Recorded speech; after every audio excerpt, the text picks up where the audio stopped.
Alright, well, this next short video is about cue points since I'm getting some new vinyl ready for a set, well, later when I have enough.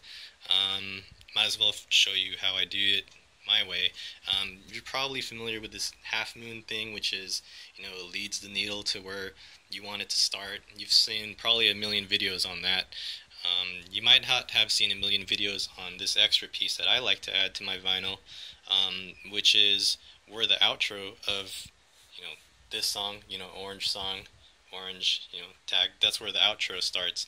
And it's not where the needle's not going to, touch here on the outro, It's just, you're listening to the song and the outro is going to start like that when it's lined up to the needle. At least that's how I like to do it.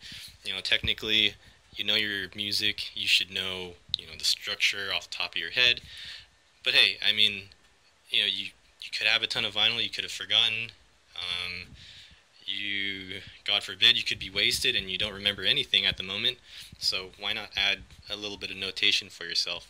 Speaking of which, since we've got this, I like to add a little bit of extra information as well. This is the type of stuff that you would see if you'd be using like Serato or Rekordbox or Tractor or whatever software. If you're a DVS DJ or you're just using a controller, the software tells you this. This particular music by Paul Van Dyke doesn't have any labels for BPM or whatever, so I added it there. This particular one for this song is 130 BPM, and I like to add some extra numbers. This is how many beats on the intro part before I want to switch it over to completely on this side of the mixer. And this number is 128 beats on the outro. So basically, if you have another vinyl loaded up, you'll already know that you have 128 beats to get this song in. And if you're loading this vinyl up, and like this is the next one coming, you know that you've got 64 beats on the intro until you want to switch it over.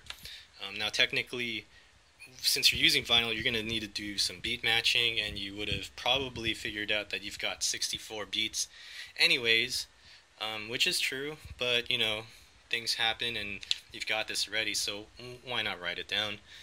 Anyway, so this is a little semi-tutorial on how I make things easy for myself when I am doing vinyl DJing. It's essentially like the same information that I like to have when I'm doing digital DJing, but a little bit more paper and a little bit more Sharpie. Same thing though. Enjoy!